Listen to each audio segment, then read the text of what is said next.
Behind every great accomplishment in life, there's always this zest to achieve it, and that is often fueled by a why, the power of a why. Now, have you ever noticed that when you try to fast for no reason at all, it is difficult? But you will need to fast for a cause or spiritual fortification. For example, your child is at the hospital on the verge of dying. Fasting will be easy. It's the same with reading. It is much easier to read when there's an examination in view as opposed to just reading for knowledge. Even those who couldn't joke with their sleep will go days without sleep when it's time for exams.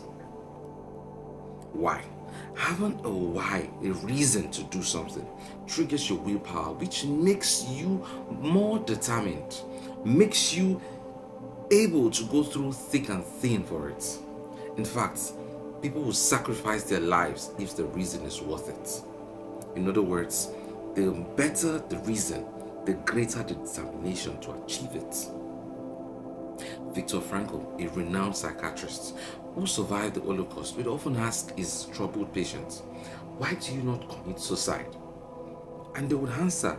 Their answers will include love for their family or love for their kids, a talent to be used, or a dream to achieve. And these reasons give them the motivation to survive even the worst challenges. That's the power of a why. I remember a man named Tony Melendez. He was born without arms because his mother took a prescription drug when she was pregnant. And this, despite him being without arms, it didn't stop him because he loved the guitar.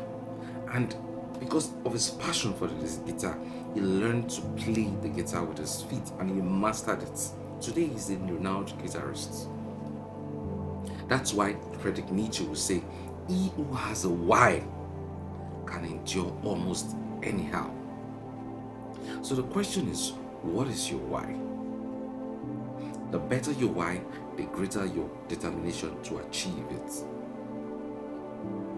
Ibrahim Amato of Egypt, he grew up with a passion to play table tennis, but tragedy struck when he was about 10 as he had a train accident in which he lost both of his arms. The pieces of his heart was so broken that they could pass through the eye of a needle. However, despite losing his arms, he didn't lose his passion for the sports. So what did he do? He learned to play with his mouth. Today, he's participated in global championship and is the only one to play with the sport with the mouth. Why? Because he had a reason to do it and no excuse not to do it. Your reasons will be your rod and your staff to comfort you through the challenges. When I was going to write my first book, Pain is a Gift, I had every reason not to write. After all, not every writer authors a book. But I was so determined because I had the reason, I had a why. I wanted to share the pain, the gift of pain with the world. So, even though I didn't have a job at the time, I made it my job to write a book. Hence, I found a way to do it because I had a strong why.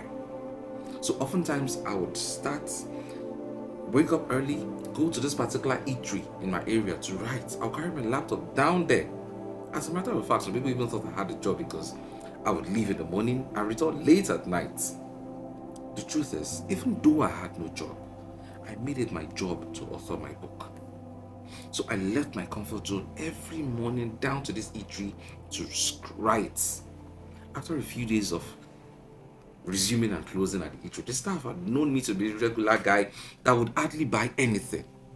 But I didn't care because I had a reason, which was to become an author.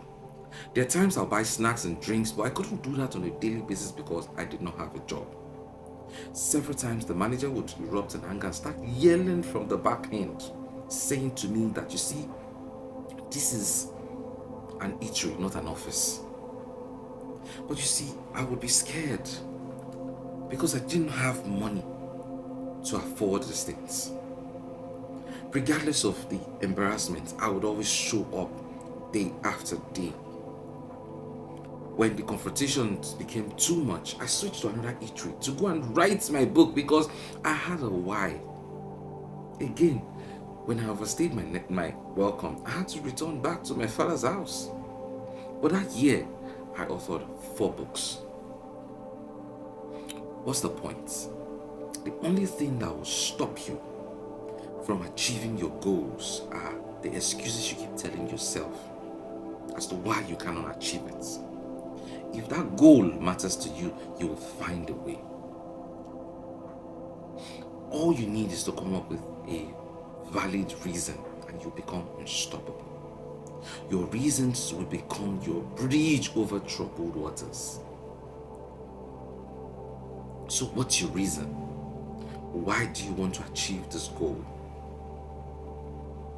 Jim Rohn will often say, if you have a reason to do something so badly, you'll find a way.